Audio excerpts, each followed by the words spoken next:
Bismillahirrahmanirrahim. Assalamu alaikum wa rahmatullahi wa barakatuh. Welcome to the online course on the entrepreneurial mindset from IBA Center for Entrepreneurial Development. We will be discussing the fifth principle of effectuation theory, the pilot in the plane principle, and we'll be talking into detail what it is. And as you can see from the name, pilot in the plane, this principle describes that how does this principle is based on the actions which, for example, a pilot takes when it's trying to flying the plane, and responding to the emergent things which are happening uh, during the flight. So in this case, the principle says that co-create the future with things within your control. So in this principle, the pilot is co-creating the future with the things which are in his or her control. Uh, that is the control system of the airplane, his wisdom, his manuals, his access to his co-pilot, and his access to the control tower. And then using his best judgment and using his expertise and his course competence to make that decision. So in this case, this pilot in the plane principle, basically you can try to understand this from the story, the miracle which happened on the Hudson plane, miracle of the Hudson plane crash. This U.S. Airways plane landed from New York airport, and after a few minutes, some birds, you see, they crashed with the engines, and both of the engines lost power. The airplane was flying at around 3,000 feet, and the airport was like 6 minutes away, and the other airport across the river was another 6 7 minutes. So he was the airplane started gliding, and it went into glide mode as the engines were off, and the you see um, the airplane had very less time. So he initially talked to the control tower and wanted to come back to the airport, but then soon he found that he is losing height very fast. So at that moment of time, whatever he could do, he could see the two airports, his colleague, and he had a lot of people with him, and he used his best judgment. And as he was looking around, he saw a river, and he tried to use his skill and expertise to land this on the river.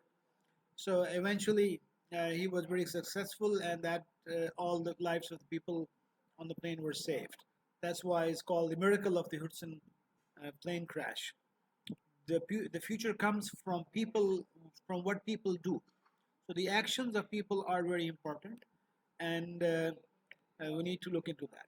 So this principle, before we go into detail, let's again compare both causal reasoning and effectual reasoning. And if you remember and recall, causal reasoning is based on the following logic: to the extent we can predict the future. So the extent we can predict, forecast, we can guess the future, the more we can do it, the more we can control it. So that's why Saraswati says that most academicians and practitioners today spend enormous amount of time and resources on developing predictive models. So prediction, forecasting, time series, regression. So they use these models to predict the future. And if some information is missing, they take assumptions.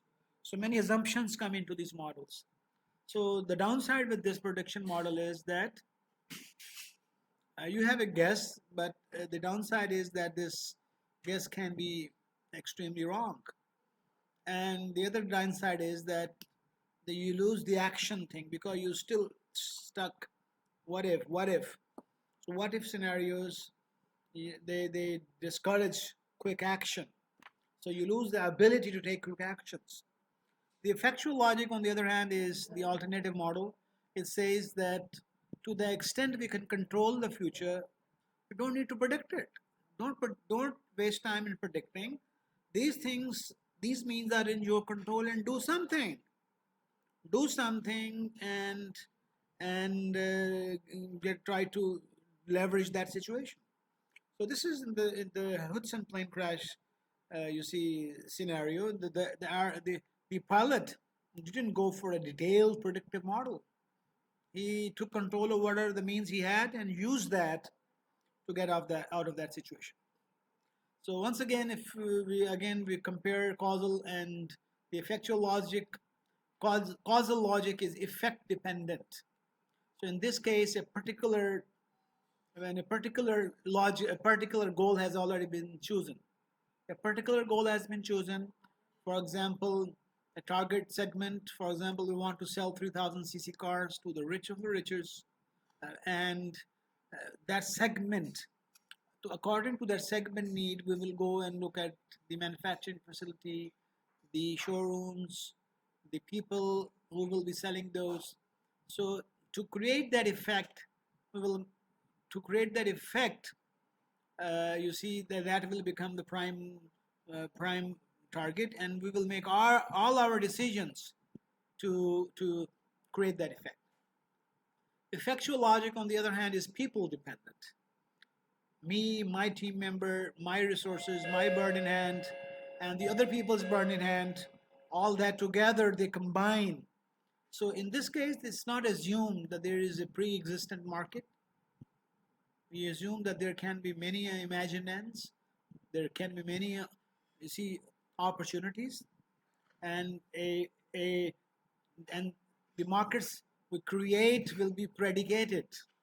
The markets which will be created will be predicated and dependent upon the people who are we bringing together in the team, and their interactions and ideas and the bird in hands and affordable loss together will make something which can be maybe this. They will be going towards this and then finding this and then eventually doing this.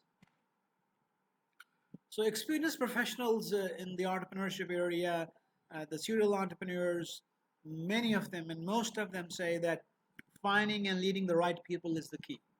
Right people is the key. And they further say that these right people are not ordinarily available on the job market with their CVs, and they're looking for incentives of a car, a laptop, or perks and good salary. No, they're very different people who are looking for emotional ownership. They're purpose driven, passion driven, hobby driven, driven for a purpose, want to do something. They have a relatively clear why. And they can only be motivated by the belief that the effects they create will embody their deepest passions. So they're looking for something which can embody their passion and aspirations. So these are not ordinary people. And once again, it says that these people are central. And it says one further that one needs to strive to attract the right people, attract the right people on the bus, on the right seat. And they further say that they're not available off the shelf. We have to find them, we have to groom them, we have to nurture them, we have to train them, they have to expose them and help them grow in their own backyards. And as Josiah Wedgwood wrote, that we have to make artists out of mere men. So the entrepreneur, he helps his colleagues and team members to become artists out of ordinary people. So you find the best out of that person. And that's why I see many companies like AES. I got an experience to observe that they had a company in the power generation in Pakistan. They made the working environment fun for its people, and the reason was to get them engaged and to make them feel happy and responsible for their decisions. So the people are important. The people are important. So let's look at the dynamics of effectuation, and we'll be summarizing the whole effectuation theory together in these slides. So the effectuation theory says that the start of a new idea, new venture, or innovation, or new project it starts from the bird in hand, who you are, what you know, and whom you know. So these are the things which you reflect and you find within yourself, and based on that, you try to see whether whatever you want to do is it doable. You use the affordable loss principle to check whether you can do it or not. And once you decide, you start interactions with other people, And during this process, you start some action interactions, and you start finding surprises. Some things fail, some things succeed, partially succeed, and out of this combination, you start finding people who feel and develop interest in you, in your product, in your vision, in your purpose. And these stakeholders, you see, we call them self-selected partners. They self-select. They can't resist working with you. So they come and join in terms of advisors, networks, partners, suppliers, distributors, and and in this case, you find new means. You have new means because these more people, the other partners' means become your means. Their affordable loss adds up to you. So your ability to leverage more surprises increases in many ways. And that expanding cycle of resources keeps on happening, and the cycle keeps on happening, and you find new goals, new targets. And you started with something, you find something better, you move towards that. And this keeps on happening.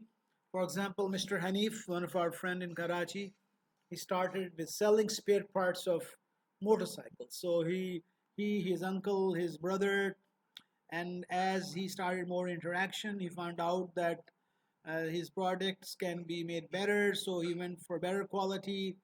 He made some partnerships in China, so he got new means. And then he eventually found out that some of those parts can be made here and then can be more cheaper maybe. So he found new partners, new ideas, new events, and the cycle of the means, it started circling like that. And then he found out that during this process, new goals emerged that he can make new 60-70% of Pakistani made motorcycles. So he moved towards that. And with this, during this process, as you get more people, you know your limitations. You know, these things I don't need to do. These are my constraints, and within these constraints, I have to do. So this process goes on, and you find new goals and new markets and new firms. Let's see this in another way. This is a more comprehensive picture. Credit to Sarah Saraswati, Effectual Entrepreneurship, second edition. So once again, you have needs, who you are. So Farhan Hanif's case, let's take that. Who you are. He's a bachelor. He loves selling. He has spent time with his uncle, his brother. He can sell spare parts, and based on the knowledge he's selling spare parts, he starts a separate company. He interacts with his other friends and his brother-in-law, and eventually he starts selling his own so imported products. And this interaction with Chinese, he find out that he can find dedicated Chinese manufacturers. So with the help of them, he started getting higher quality Chinese products. So you see the cycle starts moving this way and then this way. Some of the partners, some of the friends who came with other suggestions to go to textile, for example, so he put that opportunity on hold because it was not relevant to him maybe at that time. So with this process, they found out that they can make some of the components here. So they started making those products in a small manufacturing facility. They found a new goal because they had new means. The Chinese friends helped him, new partners, and you saw, and this process made him to tell that there's something which he can't do. So he avoided those. And in the meanwhile, in the external environment, there were some changes which were emerging. The use of, you see, electrical vehicles were becoming popular in China and the rest of the world, and environmental pollution was emerging as a threat, and the Chinese technology was emerging with cheap, you see, alternatives. So as he worked with Chinese, he found and observed that, and the external environment, the knowledge, the information, the ideas, the events changed his means. So your means change place from the external environment and from within. Both help you to think, discover, and reflect. So based on that, he was able to um, come up with the idea, and he started making electrical vehicles, cars, rickshaws, loaders, and eventually new firm products and markets emerged. So the story we started with selling only spare parts ended up in a complete manufacturing facility making electrical vehicles. So this is the complete effectuation process, and let's look at the last thing, that is a framework which helps us to understand when to apply effectuation and when to apply causation and when to follow and adapt and when to persist. There are four things and four boxes, and this framework tells to apply these things when and on what conditions. So if you look at the y-axis talks about the prediction. It talks about the prediction, that how good are you in prediction, in guessing, in forecasting. And the x-axis talks about the control of resources. How much do you have? How much do you own? So in this case, let's start with this box, and then we will move around all boxes and try to understand when to which which strategy will be useful. So in the first case, we look at the adapt. In this case, the ability to predict is low. You can't predict what is going to happen in the future. You are very low on information, and you have very less control over resources. Very less control, small and less. So in this case, it is recommended to adapt, to follow somebody, to follow, to adapt. So it's a very low risk strategy, but it is good to follow and do small experiments and to follow someone. In the second quadrant, at the top, we go, that is a very high level of prediction. You're able to guess and predict pretty good. For example, the country is big, and there is a deficit of sugar. And you know that in the next 3 4 years there will be a great demand of sugar, and the population is growing, and there are very few new plants being coming in production. So you are very good in production. You have hard economists and strategists come up with the production future strategy, and you have very less control over resources. You don't have that much money which is required for this. So what do? You plan. So here is called causation. In this causation model, this is causation. In this causation model, what we do is you plan. You make a 3 year, 5 year plan, 10-year plan based on the prediction, and then you know that how much money is required, and you go and submit your plan to funding agencies and international finance corporations and so on and so forth. So you plan to raise money. So this is the thing which is being taught in the business schools and engineering management management courses, that how to plan for 5, 10, 15, 20 years. Marketing research, financial strategy, and HR strategy, and operation strategy. This is a big document which is being taught to be made. And the third thing is, when your production is this quadrant, you see this happens very rarely. And this assumes that the production ability is very high, and you have a lot of resources. You have a lot of control. You have a lot of resources, a lot of control over resources. So, for example, this situation takes place, for example, with the government, and the government, for example, they think that there's a transport problem in the major city, Karachi, for example, and they really need to take care of this problem. Otherwise, this will be leading a lot of traffic jams. So they have access to money, they have access to budgets, they have a good prediction, the models are there. So in this case, say persist, go and do an action, and just do it. Do project management and get it done. So this is very rare, but it can happen in some of these examples. The last quadrant is when the ability to prediction is pretty low. You don't know, the future is unknown, uncertain, but you know your resources, you know who you are, what you know, and whom you know, and you control it. So based on that, then we say that you should go for co-creation. Go and co-create with the help of your partners and friends and so on and so forth. This is what we call the non-predictive control. So these are the four strategies which need to be discovered, and as we told earlier, that effectuation is like gear 1, 2, and 3 in R of the car, and gear 4 and 5 are causation. So one needs to know how to work in all modes. where and when. So we need to be intelligent and creative enough. So the dilemma and why this course is being offered is that because in most of our cases, the universities and colleges all around the world have been teaching the causation model. And so we need to know both effectuation, causation, adapt, and persist.